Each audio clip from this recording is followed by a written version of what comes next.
Hey guys, this is episode 23 of the Journey NYC podcast. My name is Anthony Luke-Akagi. Today we're actually going to be talking to one of my former colleagues. Really amazing story is I hear a lot of people in the fitness and wellness industry wanting to transform and find a little bit more freedom because so much of the industry itself, as we know from talking to Tommy a couple of episodes ago, is really about being there in person, and it's really long hours. He's one of the few people that I've known in recent times who have actually been able to translate a 100% personal in-person experience into a virtual business, and in the process of that has also become a viral video sensation on TikTok as well as Instagram.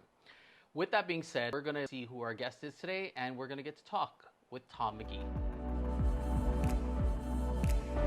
That is not the Riverside house. It's rented right now, so I'm not there at the moment. Oh, I was so excited. I know. I was so excited. The little bit of, water and, waterfalls and everything. I know. I could have given you like an MTV tour if I was there. But Absolutely. The Cribs, the Journey NYC podcast Cribs episode. That would be amazing. but next when we do our next podcast, we'll make sure. Well, how about you Deal. come out here and we'll do it. We'll do it there. We'll do it from there. Yes. I'm sure our film guy would love that. He's going to be like, "What? I got to travel?" Yeah. Out of state. I'll make it worthwhile. But how are you doing? How's your hip? The hip is great. For those of you that don't know, as I had a hip replacement in March, so it's been a step-by-step process, which Tom has known about for the last couple of years. But just for our listeners, this is Tom McGee. I was telling them that you were probably one of the few people who has been able to translate a 100% in-person experience business into something that's more virtual, creating more free time, obviously income as well as, prosperity, while also still doing what you've been doing. Over the last, I think, 2.5 years, I've sort of watched your journey over social media as well as also, we've chatted in person. And one of the things that always has struck me as absolutely amazing is how successful you've been at it, but also how well you've mastered the game of consistency.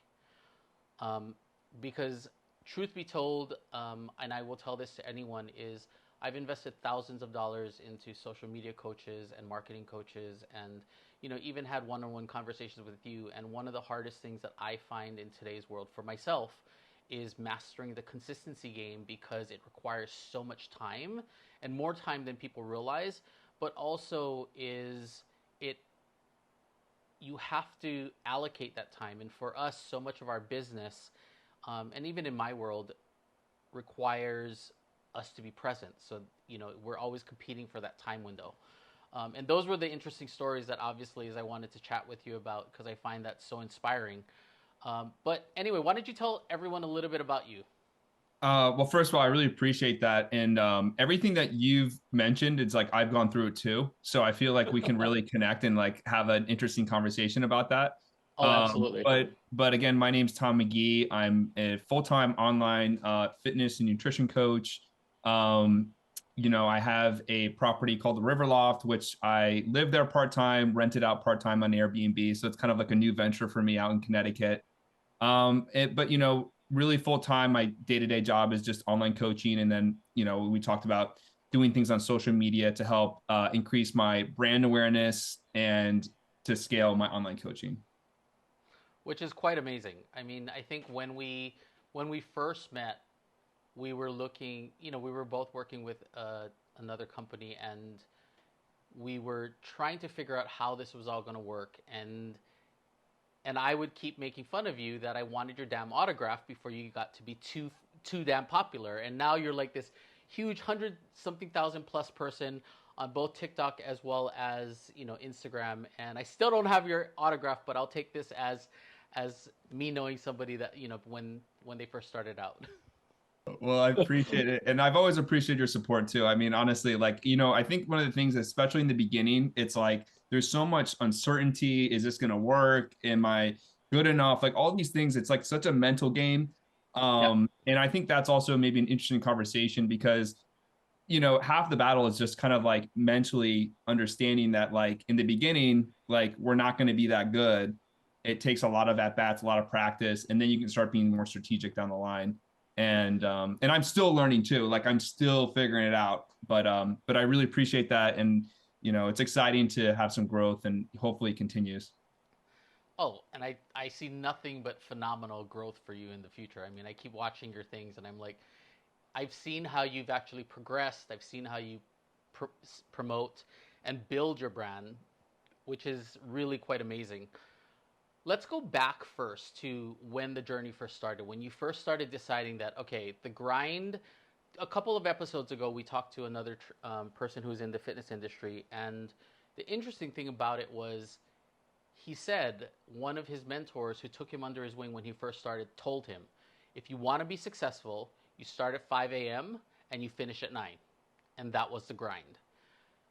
Interestingly enough is I don't think any person who works as trainers or gets into the training realm actually dreams that that's I'm going to wake up at 4 o'clock and I'm going to be there at 5 and I'm going to work out, I'm going to be in the gym the whole day and, with these limited windows and take as much business as I can and work until 9 o'clock. But it is, let's face it, a service industry where we are there to service people based on what is convenient for them. That being said, is a few years ago when we first met, is you had started this journey on trying to find freedom, and what I call freedom, where you're not married to a location or running around the city constantly, and you were able to narrow down your practice into an online nutrition as well as coaching, and then, some nice things. The River Loft came out of it, and a sweet little convertible BMW, as I noticed. So hashtag jealous, or actually hashtag really proud of you for what you've worked towards. But tell me a little bit about what the journey started like. Yeah, so let's even, depending on how far back you want to go, do you want to talk about how I even got into training, or do you want to talk about more of like the transition from trainer to being just fully online? And I can go through the whole thing, but I just want to see where do you want to start? Why don't you start at when you were unhappy, because I love that story. Okay, so I got into this industry because I was working a corporate job. I remember going to the office, sitting down. I would get to the office when it was still dark, and then I'd leave when it was dark. And I just felt like I wanted to do more, and I wasn't in line with the things that really, made me happy, which was fitness, nutrition, and health. And I also had a passion for helping other people and seeing them progress. And I wasn't getting that in the day-to-day of what I was currently doing. So I made a decision at 28 years old that I wanted to do something completely different, and I wanted to be more in line with my values. And that's a very kind of like, in the grand scheme of things, I look back like it wasn't scary, but in the moment it was very hard to do. But the transition to becoming a trainer, like I just remember, because I was in line with my values, it just, things started to click. Like, even though I was starting off making minimum wage in the city, like that's a tough That's a rough build. and grinding away, doing 8-9 sessions a day sometimes. I was still at the core of it. I still was like, even though this is really hard, I enjoy this more than what I was doing before. Even though I wasn't making as much money as I was doing before, I still find more like value in it. But so I think that's an important thing, is just I had a good anchor to why I actually wanted to do this to begin with. So you knew your why. I knew my why, and I didn't know exactly like what specifically, but I knew a general direction of like, I want to be involved in this industry somehow. So, but the thing that I hit was, and I think you kind of nailed it on the head, was like, after 2-3 years of doing this, like, and you're doing 8-9 sessions a day, you start to hit this ceiling and you start to get burnt out. And then you're like, I'm not even taking care of myself. How am I going to take care of other people? Because, the type of job that we do is we're always giving, we're giving our energy, and we only have so much energy. And then it starts to, I'm just playing a numbers game at the end of the day, where I was like, I started losing that sort of thing that excited me. So that's where, after like 2 or 3 years, I was like, I need to make a transition. I need to make a change. Mm-hmm. And this sort of other transition or change was also extremely nerve-wracking, extremely scary. The almost same feeling I had when I left my corporate job. It's like I had it again, where I was like, I know I need to change something, but I don't know exactly what to do or how to do it. Yeah. So, I think the other thing too is like, I went from like 3 or 4 thousand followers, three or 400,000 3 or 400,000 followers on Instagram to 135,000 followers today in about a year. But my journey into going into social media started way before that. Yeah. And like you mentioned, I invested in those social media coaches. I had an agency helping me. Like I was trying to post and I was trying to do everything at once. And again, I hit that ceiling where it was like, there's only me, there's only so much time, so much energy I have. And it was just like, I was burning the candle on all ends. Yeah. And I wasn't delivering the high quality content that I know I wanted to deliver. Yes. But what I realized what I had to do was I had to really start thinking about, okay, I'm going to live really lean for the next sort of like 5-6 months to try to save as much as I can.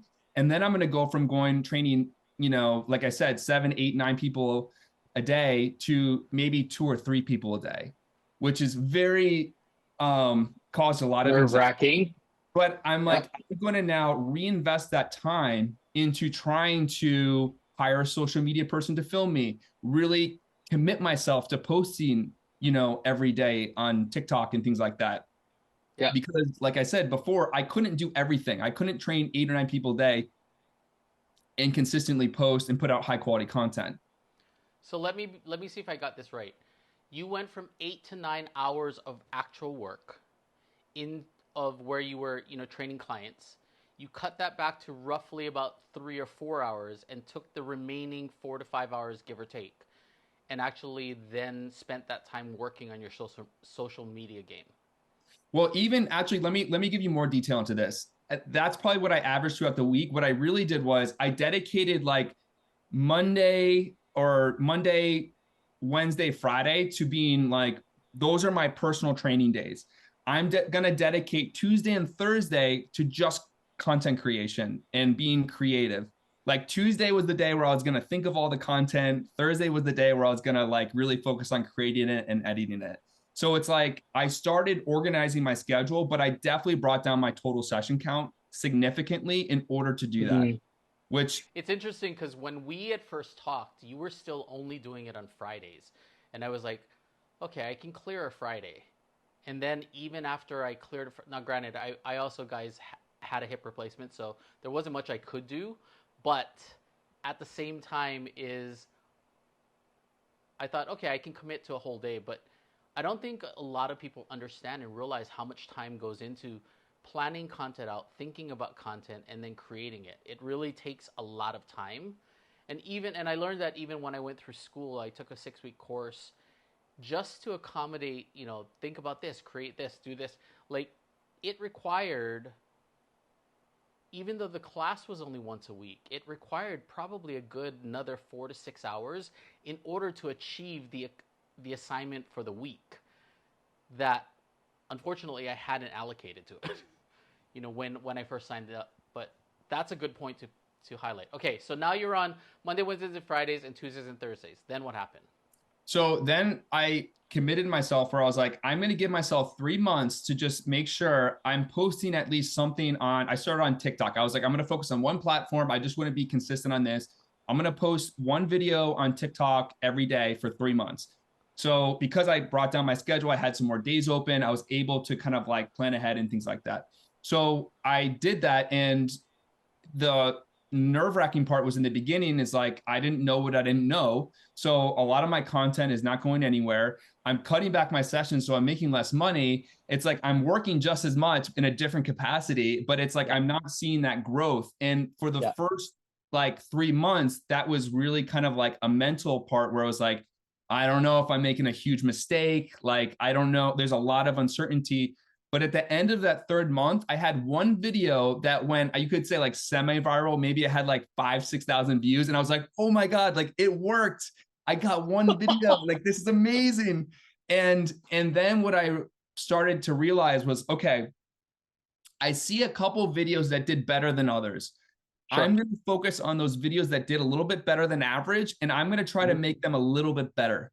So instead of posting now every day, I was posting every other day and focusing on then making the content a little bit better than me just, Putting throwing out stuff volume out there. But I think I had to start with throwing stuff out there in the beginning, because the most important thing to start with is just kind of building that sort of habit of just posting consistently, because that was something that I didn't do before. And I think I had to kind of get in that rhythm of posting first. Do you think that, so, we hear this a lot, a couple different ways. Throw a pot of spaghetti at the wall and then peel off what you don't want. We also hear about sometimes posting, imperfection is better than doing nothing at all in search of perfection. Would you say that initially when people start, that's a hurdle that people have to get over? Totally. And I think one of the things that came out of that 3-month period where I was throwing stuff at the wall, there were things that I was like, oh, everyone's want to know about my perfect workout routine, when I realized no one cared. But people then wanted to hear more about like my life lessons of living in New York, or other things that I wasn't even like thinking people would be interested in. So what I'm trying to say is, like, you may think like what people want, but when you start putting a lot of stuff out there or stuff about you, you may realize it's actually something different, and something else may resonate with your audience that you weren't even like really thinking would be a big thing. So when you start off kind of like that broad sort of like throwing the spaghetti on the wall, you could say, I actually agree with that in the beginning, because you don't know what you don't know, and you have to try things out. And sometimes it's not just about workouts. It could be about like, if anything about like an experience that you went through, if you want to share that. Like, it could be, I felt like the more I got outside of just talking about workouts, the better, the bigger it got. And I was like, the workouts is a core thing of what I do and stuff like that. But like, there's so much more. There's so much mindset involved. There's so much more life experience that we both have gone through. And I'm like, I want to start sharing those things. And that's where really things started taking off. How did you find the courage How did you find the courage to share about those experiences? Because I think when you look at what listeners and, a lot of people that desire certain things or to grow, there is this sort of fear, because the internet can sometimes be really shady, that when you share your experience, it also comes with the possibility of sometimes some pretty nasty commentary that comes with it. It's like, listen to them whining or whatever that is. And the truth is, our experiences are our experiences. And one of the reasons why we created this podcast was because we wanted to highlight the journey of what that's like, from start to finish, good, bad, indifferent, what it's like for everyone. I don't think anyone knows about your prior 3 months. They just know that there's this great little workout space at the River Loft to work out. He's a really good cook. Generally, it's meat with broccoli, and and he's running somewhere, But no one would know what the journey was like before that. Yeah, and I think to kind of piggyback off that a little bit more, I felt like the reason that kept me going was the fact that, like, I knew if I didn't do this, I was gonna be stuck. And I was really uncomfortable with the way my life was going and being in that sort of like grinder of just sessions. And I was like, yeah, I might receive some negative comments, but if that's part of the process to me getting to that next step, I would rather deal with that. And it was almost like, it's almost like you have to be kind of fed up with the current situation you're in to then make that uncomfortable move to kind of take it to the next step. And it's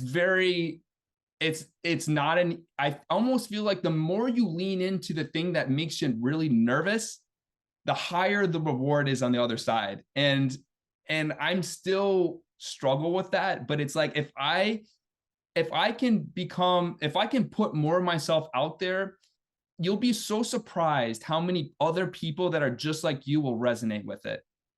Yeah. And you know what? You're going to get some haters, but guess what the haters are so good for? they're so good for the algorithm because it starts comments and then before you know it, your video is viral. And you know what? You're growing your audience. So there you go. There you go. Silver lining. All of the haters basically feed into our viral. It's like the automated responders. It's like, send us a DM at NYMags or whatever. It's like all of the automated responders that are out there that tag into all the different posts that are out there.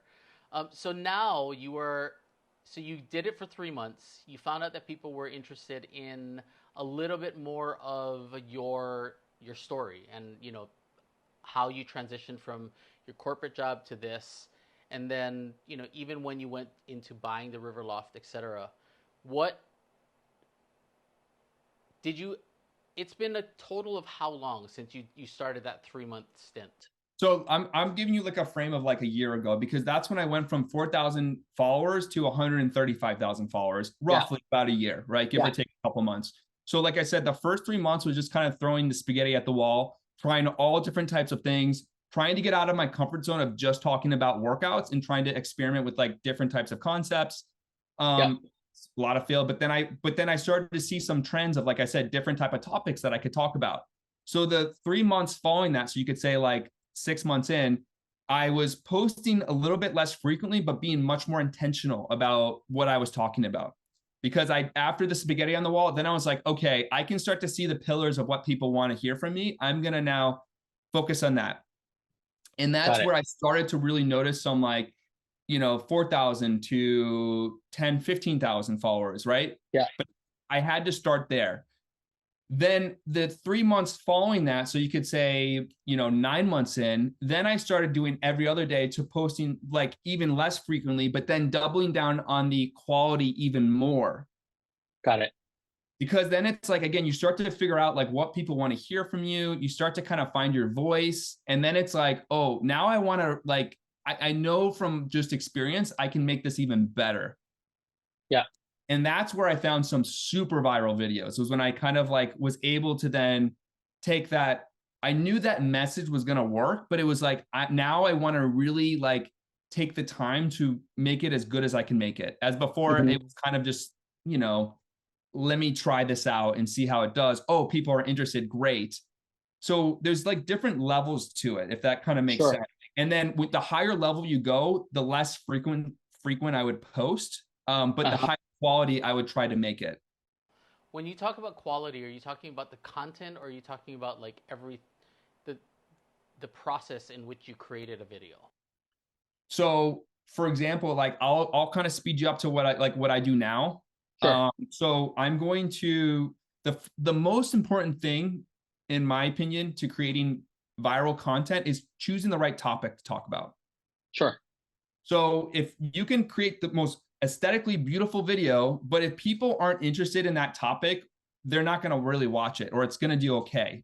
Agreed. So I do a lot of research. I look at my videos previously, what have people liked? So then I can either recreate that, or I can look on, for example, Twitter. I can look on Instagram to see what other type of conversations or topics are people interested in. And then how can I use that as inspiration to something I can make? So I do a lot more research into figuring out the topics. So that in itself, to me, can take almost a full day sometimes. There's a lot, and the more specific, the better. So then another day is, okay, I have the topic. Now I want to write out the sort of script, right? Sure. So there's a whole process with that. It's you want to find something that's engaging for people in the first, 3 to 6 seconds that tells everyone, what's this video about? Because if people are interested in that concept or that topic, they're most likely going to watch it. Yeah.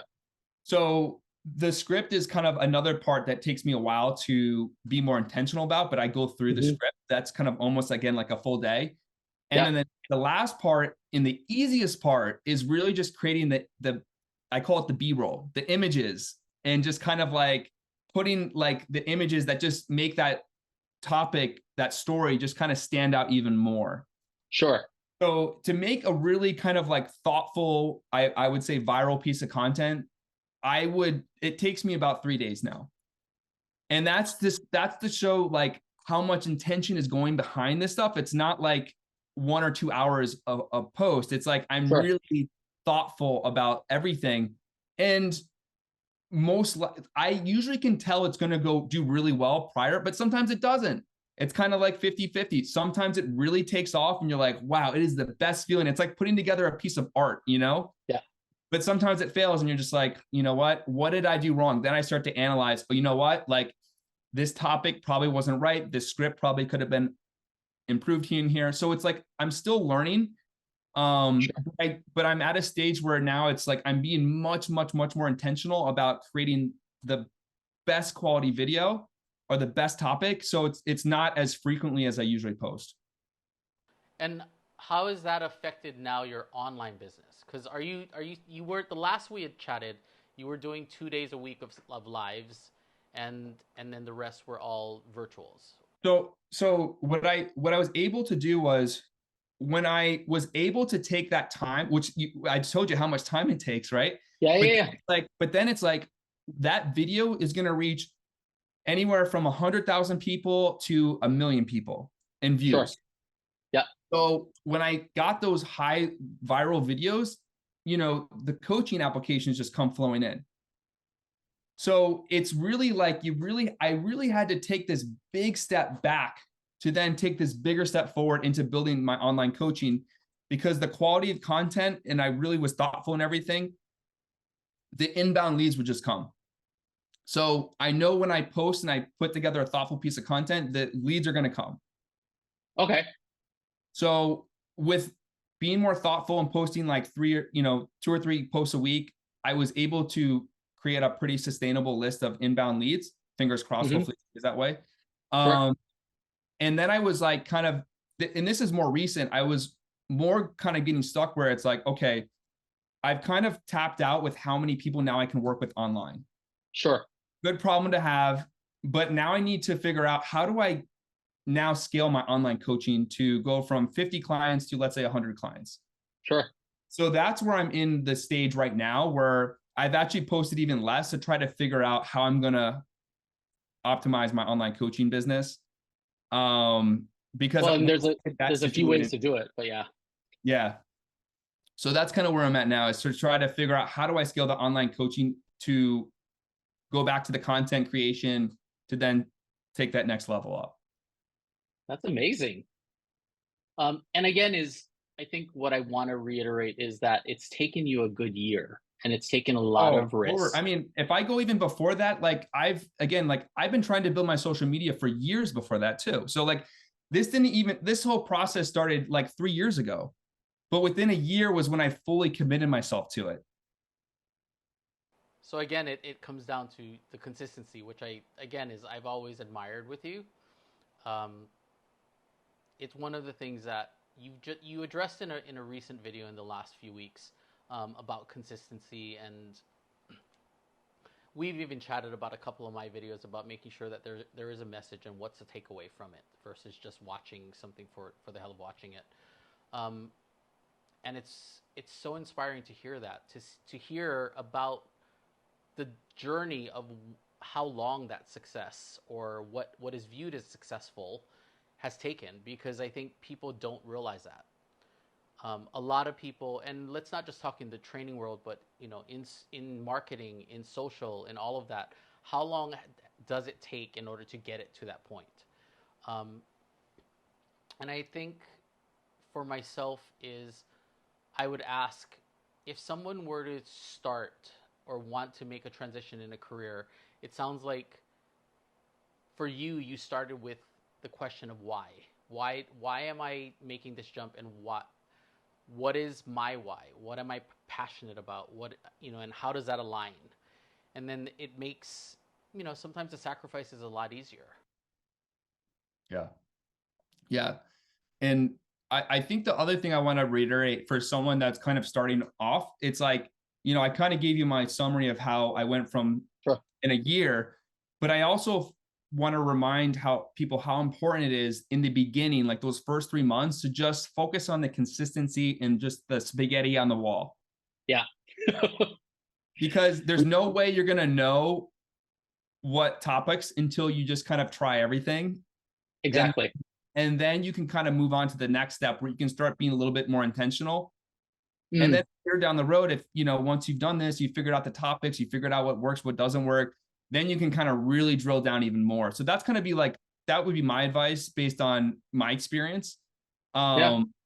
And I think the great part about it is I think that everyone has a unique story, and it's like, it's important to share those. Like, you know, my story may be different than your story, but it's just as valid and just as empowering. And there's people out there just like you that would resonate with, you know, and it's important for you to put that out there and share that with your people. Which is, you know, I think it's, for me, is, as, and I've said this before, is mine is always the it's the game of trying to manage time. You know, is there are always so many, you know, for me is, I think it's a little different in the respect that there are so many different buckets in my professional life that are filled, from working with physical therapy clients to massage to training to, you know, this podcast. And then, you know, there are consulting jobs to do, and then there are side things that I do. And I think a lot of times when I look at it now is finding a way and staying consistent, I think, to the opportunity and the commitment of trying to be consistent, and how you're going to do that. Because I think for me, and I know a lot of our listeners are the same, is the consistency game is rough, especially when you're taking the steps back and, you know, seeing a cut in income and cash flow, and then but trying to double down on it and really trying to be thoughtful about it, and sometimes really doubting what you're putting out there, because, as you said, it comes with a lot of noise very often, or, you know, it doesn't resonate, or the things that you put the most time in work, and the things that you sometimes just throw out the wall, you know, come out really quite fantastic. Yeah, I think that the thing that, again, I had to change in my experience was I had to be mentally ready to be like, for 3 or 6 months, like, I'm maybe making less money, Sure. because I know that I need to recalibrate my time, because I don't have enough energy to do everything. Yeah. Can't. We're not robots. So, you You're know, not? I mean, Wait, maybe wait. AI Yeah. Tom, I don't know. You could be Exactly. talking to my my AI clone right now. Exactly.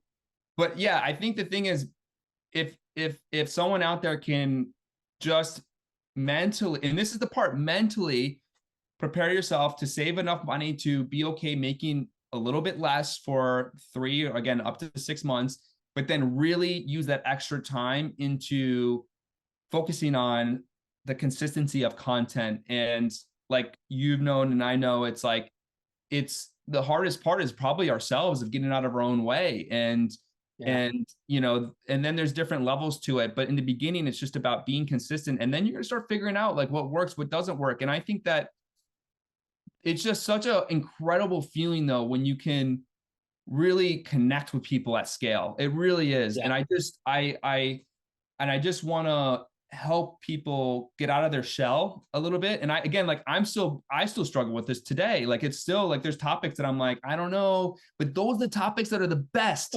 The things that you're not sure about, and you post it and you're like, oh, like, I'm a little self-conscious about it. That's the stuff people love to hear. It's this unspoken truth. And Yeah. you know, your truth may be different than someone else, but that's okay. That's going to create some good comment section. That's going to help the algorithm. Exactly. I think, you know, is one of the big. I'm just so excited to talk with you, because there's so many things that I just see in you. And I remember when we first chatted, you know, back, you know, in California when we were traveling, and I was so excited to see you doing so well at your game, and now over the last year and, you know, and change, how much your content has changed and how much it's grown, and how much your messaging has fine-tuned. It's so simple, and I think it's interesting that you say it takes me about 3 days, and your message is so simple, and it's easy to digest, and it's easy to take away. And it always brings me back to that original thing. And I, in the service industry, we say that simplicity is really hard to get right. To make it seamless and simple is really difficult. Yeah. Yeah, I totally agree. It's like, how do you take the complicated and then put it into something that's 30 seconds long and like have it make sense and have it interesting? Yeah. It's like, it seems like it's easy, but there's definitely some, I don't know if I want to say skill, but it's just learned. It's just learn. You start to learn, you start to look at the analytics. Like, when did people drop off in my video? It's when I started using these big words. Well, you know, I have to think about people that are not personal trainers. They may not know what that big word even means. So we have to like make sure that the people that we're trying to reach out to understand what we're trying to say. So there's a lot of things that go into it. Oh, and I had this other idea I want to talk about too, is when I started posting consistently, like I said, I like to, again, for someone starting off, because I think it's important.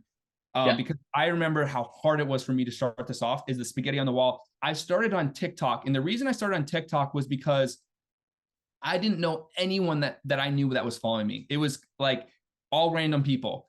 So I was more comfortable going through that experimentation phase of just like throwing all this stuff out there. And I still do today, because my TikTok, to be honest, is like this sort of blank canvas where I'm like, if I'm going to experiment with a new topic, I'm going to put it on TikTok first. And the great thing and the scary thing about TikTok is, because I don't know these people, they are brutally honest in the comment section. They will tell me if they like the video or if and what I found with Instagram was, when I was starting off, it was all my good family and friends. And I'm like, you know what? They're never going to give me the real feedback. They're going to tell me I'm good no matter what. Some of my friends would, but on TikTok, it was like I used that as sort of like the experimentation ground. And then I would then repurpose it onto Instagram. So I use that sort of like the, you know, to find your blank canvas. And then the random person that kept asking you, can I get your autograph? Please, can I get your autograph? I was just adding to your algorithm, Tom. That's all I was love doing. it. That's amazing. So you know, this has been so enlightening, and thank you so much just for your time today.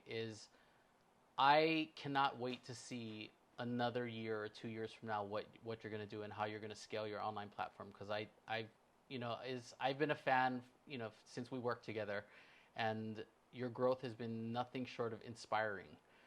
And that's why I also reached out when I did, because we talk about so often here the journey for, you know, through cancer, through coming out, through all of these different things, and through careers and transitions from addiction through, you know, all of these things. And I think one of the things that I found with yours was you were very upfront about it. You said, you know, this was my corporate life. I hated it. This is where I went. This is what I did. And it was such an interesting journey, but I also wanted to highlight in more detail for people to actually hear and see, right? How much work did he actually put in? Because if you look at a 30-second video, it's really simple until you dive down and you're like, oh, it's a lot of work. Yeah. And I think, you know, back, you know, 10 or 12 years, you know, when social media first started really becoming a thing, and even 15 years ago, it was easier just to put out your random thoughts, and, you know, things would go wherever they are. But I think as that platforms have matured, and as audiences have matured to consuming that way, so has the creators and how they create.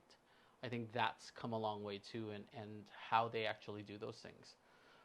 And thank you for just sharing your journey with all of us. I think it's very, very inspiring to see. Yeah, I appreciate that. And I also want to say too, I don't think followers matter as much as they used to. I think at one point, like, it was like, if you had XYZ followers, that was the most important thing. I don't really feel like that's the case anymore. I feel like it's more about creating that authentic sort of voice. And even if you have a few thousand people, like, that's still a few thousand people that are following you. That's a lot. Like, and, you know, so I just want to, like, whatever follower count someone has, like, you know what, like, even a couple thousand people is a lot of people. So just don't discount that. Yeah, and I think when people start looking at it, and you and I play numbers a lot. When you start looking at, let's say, 2,000 people, and you start looking at 2% of that, like if you had all of those people as clients, you'd be overworked. You know, so I don't think people realize that small and mighty can absolutely work. It's not always a volume game, but it's an effective game, and how effective you can be at it. Totally. And I think just, again, like, just being authentic to you, trying to resonate with the people that you're trying to bring into your community. And yeah, I mean, it's kind of, and I'm not sure if we have to wrap up now, but I think the other thing too is, like, I've kind of taken a step back from the content recently to try to figure out this next point where it's like I'm trying to grow my online coaching. And I feel like I'm hitting this other transition. Like I mentioned, different transitions, like transition leaving the world, transition from going in person to online coaching. Like I think I'm going through another transition right now where it's like, how do I become more of like a actual business operator and really scale? And there's a lot of unknown. And I think that it's kind of that same process where it's like, you just gotta go into it and be okay with yourself that you may make some mistakes. You may, not make, the best investment at first, but that's so important for you to learn and to take that big step forward. And that's what I'm going through right now. And I think that's, it's nerve wracking, but I'd be curious to kind of see how our next conversation is, whether it's 6 months and a year from now, to see how well it worked out, how it was the worst decision of my life. No, I highly doubt that, but I do actually think that it's really interesting because, looking at opportunity, I think a lot of people that I run across, there's fear involved with it, or they don't sit down to actually think about it and actually plan it out. And I think when you're thinking about it, you have to look at it. Opportunity is always there, and I think you either have the ability to see it as an opportunity or you don't. You just sort of miss it. You just go over it. And if you happen to be one of those people that actually can look and see opportunity constantly, whether it be money-making opportunities, leadership, growth, etc., is I think if you can see it, you still have to put the time into it to think about, well, how do I do this? And, are you going to eventually try to monetize it? Because that's a whole nother game and how you put that together.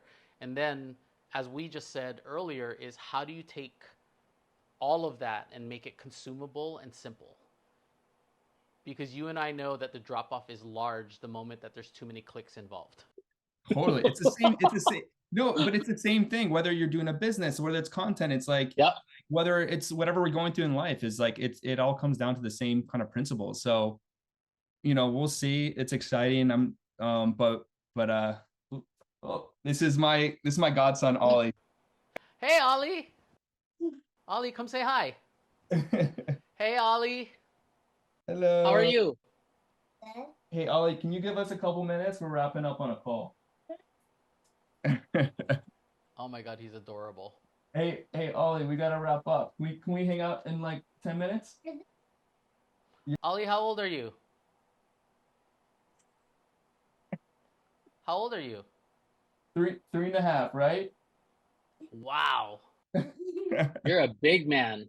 We're watching one of my best friends from high school here. It's his son, and we're watching the Jets game after this. So Oh, let's not even go there right now. I know. The first 4 minutes of the last one just killed me. Like now I'm like, again, uncertainty. Are they gonna lean into this? Like what's gonna happen? Exactly. They have their own adversity, which we'll see. Exactly. And Gary Vaynerchuk, is like just in pieces, like what's gonna happen now to my beloved Jets? Oh man, but we'll see. Again, I really appreciate everything that you've been doing. I'm so excited to kind of see what your transition is going to be like in the next year. But I keep posting those updates. I love to see your sort of progress in the next sort of like few months in terms of like your own health journey. I think that was something that I was actually very inspired of, and I love to see that too. Amazing. Again, Tom, why don't you tell everyone what your handles are and what where they can find you, etc. Just this is your own self promo portion. Okay, great. So my name's again Tom McGee. You can find me at Tom McGee Fit. That's kind of like, whether it's Instagram, TikTok, you'll find me there, or you can see my online coaching at at tommcgeefit.com. Amazing. So tommcgeefit.com. Thank you so much for joining us today at the Journey NYC podcast. Again, we want to say hello to Ollie. Ollie, say bye to everyone. Thank you so much. Bye. All right. Take care, Tony. See you later. See ya.